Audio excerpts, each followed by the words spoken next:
Chapter पढ़ेंगे cell cycle and cell division. Cell division सबसे पहले देखते हैं कि सेल डिवीजन होता कैसे है, सेल डिवीजन का क्या प्रोसेस है। सेल डिवीजन का एक डायग्राम बनाना है सबसे पहले। इसमें कौन कौन से फेज होते हैं, इसमें 2 फेज होते हैं, एक इंटर फेज होते हैं, एक एम फेज होते हैं। तो हम लोग इधर देखते हैं, यहाँ पे इसके सेंटर हुए ये एम, इधर ये सबसे पहले इसको देखते हैं, ये G1 फेज है, ये S फेज है और ये G2 फेज है। और ये इधर ये जो इतने एरियाज हैं ये सब M फेज में आते हैं और ये सारे इंटर फेज हैं। इंटर फेज है। इसी M फेज के बाद एक एरिया आता है साइटोकाइनेसिस का। साइटोकाइनेसिस मतलब सेल का डिवीजन होना साइटोकाइनेसिस कहलाता है। तो सबसे पहले देखेंगे जीवन फेज में होता है क्या। जीवन फेज में जितने भी हमारे ऑर्गेनेली होते हैं, माइटोकॉन्ड्रिया वगैरह या एंडोप्लाज्मिक रेटिकुलम, गोल्जी बॉडी, जितने भी होते हैं सारे डबल हो जाते हैं इसमें। और इसमें कुछ खास डबल, जैसे डीएनए डबल हो जाता है। डीएनए का रिप्लिकेशन अगर होना होगा तो वो एस फेज में होगा। सेंट्रोजोम डबल हो जाते हैं, ये सब डबल हो जाते हैं, इसीलिए इसको सिंथेसिस फेज भी बोलते हैं। इसीलिए क्योंकि यहाँ डीएनए का सिंथेसिस होता है एस फेज में। और G2 फेज में जो जितने भी बच्चे हैं G1 से, जितने भी कुछ अगर बचा है तो वो सब सारे कंप्लीट हो जाते हैं G2 में। और G1 में सबसे एक G0 स्टेज आता है, जहाँ पे सेल एक इनएक्टिव स्टेज में होता है। इनएक्टिव स्टेज मतलब वो मेटाबॉलिकली तो एक्टिव है लेकिन उसमें डिवीजन हो नहीं रहा है, कोई सा भी ऑर्गेनेली डबल हो नहीं रहा है। और फिर आते हैं इसमें एम फेज में। एम फेज में बहुत सारे प्रोसेस हैं, जिसमें 4 प्रोफेज है एक, फिर मेटाफेज है, एनाफेज है, टीलोफेज है। एनाफेज है, ये टीलोफेज है। उसके बाद हम देखते हैं कि इसमें होता क्या क्या सब है, अब डिटेल में देखते हैं। तो पहले देखेंगे कि ये सेल साइकिल था, अब ये सेल डिवीजन का टाइम आया। सेल डिवीजन पढ़ते हैं। सेल डिवीजन दो टाइप के होते हैं। फर्स्ट एक देखिए माइटोसिस। देखिए इसमें क्रोमोजोम, अगर किसी का डॉटर सेल है, मदर सेल है, वो दोनों के क्रोमोजोम नंबर सेम होंगे। ये मदर सेल है, अगर इसका क्रोमोजोम 46 है, अगर हम अपने बॉडी का ही देख लें, ह्यूमन बॉडी का, इसका 46 है। और इसके डॉटर सेल बनेंगे 2, जिसमें क्रोमोजोम नंबर बिल्कुल सेम होगा और इसमें 2 डॉटर सेल बनते हैं। दूसरा देखते हैं मियोसिस। देखते हैं मियोसिस में, इसमें 4 डॉटर सेल बनते हैं। इसमें 4 डॉटर सेल बनेंगे। ये 4 डॉटर सेल बने और सारे के, अगर इसमें लिखना है क्या कि क्रोमोजोम हाफ हो जाता है और इसमें क्रोमोजोम सेम रहता है। तो अगर डॉटर सेल, ये मदर सेल है, मदर को 46 है तो सारे 23 हो जाएंगे। हाफ हो जाना है, सबका क्रोमोजोम नंबर 23 हो जाएगा अक्सर। और माइटोसिस जो है अक्सर हमारे एनिमल सेल के सोमेटिक सेल में चलता है ये हमेशा। और मियोटिक और प्लांट में तो सोमेटिक सेल जो हमारा 2n है इसमें चलता है, और प्लांट में दोनों में चलते हैं। प्लांट की बात रही तो ये 2n एंड n दोनों में ही चलता है। मियोसिस में देखेंगे, मियोसिस में देखेंगे तो हमारा एनिमल में जो है, ये जितने भी गैमीट होते हैं ना, गैमीट मियोसिस से ही बनते हैं। और वो गैमीट का डिवीजन मियोसिस से होता है। 2n से n करना होता है उसको, क्योंकि ताकि वो अगले जनरेशन में पेरेंट का, मदर प्लस फादर का मिला के वो 2n हो सके। तो हमारे अगर क्वेश्चन आता है कि गैमीट किससे फॉर्म होता है, तो वो ओनली मियोसिस से फॉर्म होता है, ओनली मियोसिस से। और अब हम देखेंगे सारे प्रोसेस को डिटेल में देखेंगे। तो सबसे पहले माइटोसिस को शुरू करते हैं, इसके डिटेल में जाते हैं। इसमें बहुत सारे प्रोसेस होते हैं जो मतलब सेल साइकिल में तो यहाँ आप देख सकते हैं कि सेल साइकिल में जितने डबल हुए थे इन सब चीज़ों में, उन सब का डिवीजन होना है अब। और उस डिवीजन के लिए एम फेज के सारे प्रोसेस पढ़ने हैं, और वो भी माइटोसिस के लिए पढ़ने हैं। तो हम देखेंगे सबसे पहला एक देखते हैं, प्रोफेज आता है, प्रोफेज आता है, दूसरा मेटाफेज आता है, तीसरा एनाफेज आता है, फिर इसके लास्ट में टीलोफेज आता है, टीलोफेज आता है।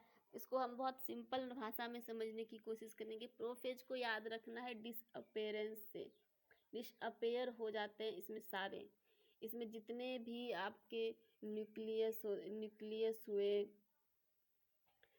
ईआर हुए, माइटोकॉन्ड्रिया हुए, गोल्जी बॉडीज हुए, मतलब जितने भी ऑर्गेनेली सेल में प्रेजेंट हैं वो सारे डिसअपेयर हो जाएंगे, और इसको साथ में रखेंगे कंडेंसेशन से भी। कंडेंसेशन, इसमें क्रोमोजोम का कंडेंसेशन होता है, वो एक जगह कंडेंस होने की कोशिश कर रहा होता है, इसमें कंडेंसेशन होता है। फिर मेटाफेज में देखेंगे जो क्रोमोजोम कंडेंस हुआ था और सब कुछ डिसअपेयर हो चुका है, वो पूरा स्कैटर्ड है, वो साइटोप्लाज्म में फैला हुआ है, और जो क्रोमोजोम कंडेंस हुआ वो इक्वेटोरियल प्लेन पे आएगा, उसको मेटाफेजिक प्लेन भी बोलते हैं, मेटाफेजिक प्लेट बोलते हैं उसको। जैसे कि ये सेल है, अगर ये छोटा सा सेल बनाते हैं यहाँ, और ये इसका मेटाफेजिक प्लेट है, यहाँ सारे क्रोमोजोम आ जाएंगे। फिर एनाफेज को हम याद रखते हैं, सेपरेशन से रखते हैं याद एनाफेज को। इसमें क्रोमोजोम जो मेटाफेज पे आए हैं वो सेपरेट होना है। तो ऐसे अगर पहले सेल ये ऐसे है, इस पे क्रोमोजोम था, लेकिन अब ये जो दोनों साइड जो पोल बने हुए होते हैं, सेंट्रोजोम होता है, वो इसको खींच के ऐसे करके उसको सेपरेट करते हैं, तो उसको सेपरेशन से याद रखेंगे। और टीलोफेज की है तो ये रीअपेयर हो जाते हैं, इसमें सारा रीअपेयर हो जाते हैं सारे, जितने भी ये डिसअपेयर हुए थे प्रोफेज में, डायरेक्ट प्रोफेज का एंटागोनिस्ट है, उल्टे होते हैं इसमें सब, तो रीअपेयर हो जाएगा जितना nucleus, ER, mitochondria, Golgi body सब डिसअपेयर होते, सब रीअपेयर हो जाएंगे। इसके लास्ट में होगा एक प्रोसेस होगा साइटोकाइनेसिस। साइटोकाइनेसिस दो तरीके से होता है। इतने चीज हो जाने के बाद अब आप वीडियो पॉज करके इसको नोट भी कर सकते हैं, और हम बहुत सिंपल, इसमें ज़्यादा डिटेल से नहीं, आपको सिर्फ कॉन्सेप्ट देना चाहते हैं, इसलिए अब जैसे इसके टीलोफेज के बाद होता है देन साइटोकाइनेसिस होता है, इसको हम साइटोकाइनेसिस को पढ़ेंगे। तो साइटोकाइनेसिस दो तरीके से होता है। एनिमल में है जो है वो फॉरो करके होते, एनिमल में जो है फॉरो करके होते हैं, जैसे कि वो गड्ढे हो जाते हैं, वो धीरे धीरे, अगर कोई सेल ऐसा है तो वो लास्ट में जो है ऐसे होने लगता है, फिर धीरे धीरे ऐसे होके फिर ऐसे डिवाइड कर फिर अलग हो जाते हैं ये। और अगर प्लांट का बात रहा तो प्लांट में प्लेट फॉर्मेशन होता है, इसमें प्लेट फॉर्मेशन होता है, जैसे कि कोई प्लांट ऐसे करके इस रफ स्केच बनाइए, ये प्लेट फॉर्मेशन होता है, इधर से ये अलग हो जाते हैं, ये अलग हो जाते हैं, दोनों प्लेट फॉर्मेशन के थ्रू होता है। अब हम लोग नेक्स्ट देखेंगे, तो ये देखिए कि यहाँ अगर ये सेल प्लेट फॉर्मेशन से होता है, वो मिडिल लेमला के थ्रू होता है। हम देखेंगे कि सिग्निफिकेंस क्या है माइटोसिस का। तो सिग्निफिकेंस ये है कि हमारे बॉडी के जो दो न्यूक्लियोसाइटोप्लाज्मिक रेशियो है उसको कांस्टेंट बना के रख पाएँ। हमारे बॉडी में जितने इंजरीज हैं या फिर कहीं कुछ हो जाता है, जल जाते हैं, कट फट जाते हैं, तो वो रिपेयरिंग हो पाए, इसके लिए अब हम पढ़ेंगे मियोसिस पढ़ेंगे, उसमें देखेंगे कि मियोसिस पढ़ेंगे। और इसमें ये जो है गैमीट, अगर एनिमल में देखना चाहेंगे तो हमेशा ये गैमीट जो है ना मियोसिस से ही फॉर्म होता है। और मियोसिस में देखना है कि इसमें दो प्रोसेस होता है, एक होता है मियोसिस फर्स्ट, और एक दूसरा होता है मियोसिस टू। तो मियोसिस टू सेम होता है माइटोसिस की तरह, इक्वल होता है, बिल्कुल वैसे ही सब कुछ चलती है। पढ़ना है मियोसिस में पढ़ना है पहले कि प्रोफेज, इसमें सारे ये प्रोसेस के नाम है, prophase 1, metaphase 1, anaphase 1,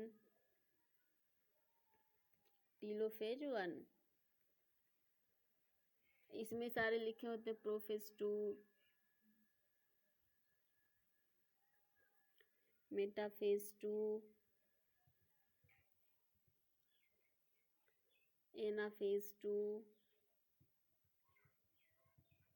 telophase 2, telophase 2। तो हम सबसे पहले यहाँ पे शुरुआत करेंगे प्रोफेज 1 से। प्रोफेज 1 है। सबसे पहले ऊपर जितने लिखे गए हैं इससे पहले आप नोट्स भी बना सकते हैं, क्योंकि ज़रूरी होता है नोट्स बनाना भी, इम्पोर्टेंट भी है। ये चैप्टर हमेशा काम आते हैं सारे पूरे बायो में। प्रोफेज 1 पढ़ेंगे। सबसे इसमें जो लेंदी प्रोसेस है प्रोफेज 1 ही है। इसमें बहुत सारे प्रोसेस होते हैं, क्योंकि प्रोफेज 1 में पढ़ना है। प्रोफेज 1 में जितने भी प्रोसेस है उसके नाम लिखते पढ़ते जाते हैं। शुरुआत करते हैं फर्स्ट से। लिप्टोटीन होते हैं इसमें।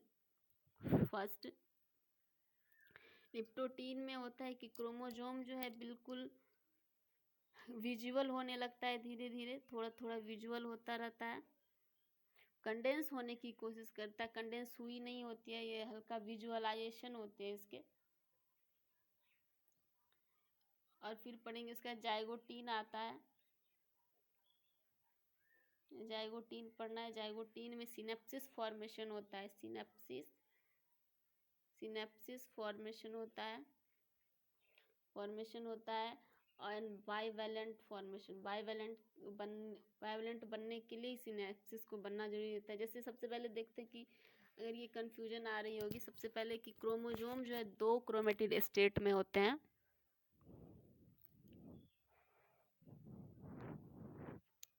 2 क्रोमेटिड स्टेट में होते हैं। एक होते हैं सिंगल क्रोमेटिड स्टेट में और एक होते हैं डबल क्रोमेटिड स्टेज में। तो हम देखेंगे इसमें जो ये अगर मियोसिस की बात है तो यहाँ ये डबल क्रोमेटिड स्टेट है ये उस क्रोमोसोम का। तो बाइवेलेंट ऐसे ही बनते हैं। बाइवेलेंट को देखिए, ये 2 क्रोमोसोम है, ये डबल हो चुका है। ये डबल है, पहले डबल हो चुका है ये एस फेज में ही। इसके बीच में ऐसे ऐसे सिनेप्सिस का फॉर्मेशन होता है, इसी को बोलते हैं सिनेप्सिस। और ये जो बने ये बाइवेलेंट क्रोमोसोम बोलते हैं इसको। ये जो है होमोलोगस होता है। ये होमोलोगस है। इसकी लोकेशन बिल्कुल एग्जैक्ट सेम है। सारे कुछ सेम है, सारे जीन एक दूसरे के सेम पोजीशन पे होते हैं। इसलिए ये जो होमोलोगस क्रोमोसोम बोलते हैं। सब मिला के सिनेप्ट्रोमल कॉम्प्लेक्स बोलते हैं कि इस जैगोटीन में फॉर्म होता है। अब आया तीसरा पैकेटीन। पैकेटीन में हम सबसे पहले इसका खास है कि इसमें रिकॉम्बिनेशन होता है। रिकॉम्बिनेशन होता है पैकेटीन में ही, क्योंकि यहाँ बहुत कुछ बनना है। रिकॉम्बिनेशन होता है, यहाँ इंजाइम यूज करते हैं रिकॉम्बिनेशन के लिए। रिकॉम्बिनेज इंजाइम है। इसके हेल्प से रिकॉम्बिनेशन होता है। देखिए कैसे होता है इसमें। ये सबसे पहले देखते हैं कि ये क्रोमोसोम है। जब इसमें बनने ये ऐसे बन जाते हैं,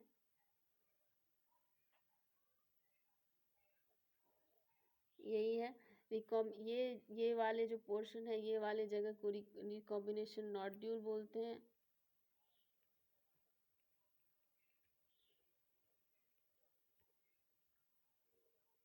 रिकॉम्बिनेशन नोड्यूल बोलते हैं। और ये रिकॉम्बिनेशन होता कैसे कि ये एक्सचेंज हो जाते हैं। जैसे ये वाले पोर्शन इसमें लग जाएंगे और इसके पोर्शन इसमें लग जाएंगे, तो यहीं से रिकॉम्बिनेशन होता है। इसी की वजह से कॉपी कट पेस्ट जैसा कुछ है। और इसमें इंजाइम का यूज करते हैं, रिकॉम्बिनेज इंजाइम बोलते हैं इसको। सारे क्रॉसिंग ओवर, यहीं पे ये क्रॉसिंग ओवर होगा। ये क्रॉसिंग ओवर का एरिया है। तो अगर पूछे जाए कि सबसे वेरिएशन कहाँ आता है, किस स्टेज में वेरिएशन होती है, तो वो वो यहाँ पे होते हैं पैकेटीन स्टेज में रिकॉम्बिनेशन होते हैं। ये एक्स शेप्ड है। ये बाद में कैजमा बोलते हैं इसी को। फिर ये पढ़ेंगे, ये काइजमा डिप्लोटीन में ज़्यादा अच्छे से समझ में आएगी।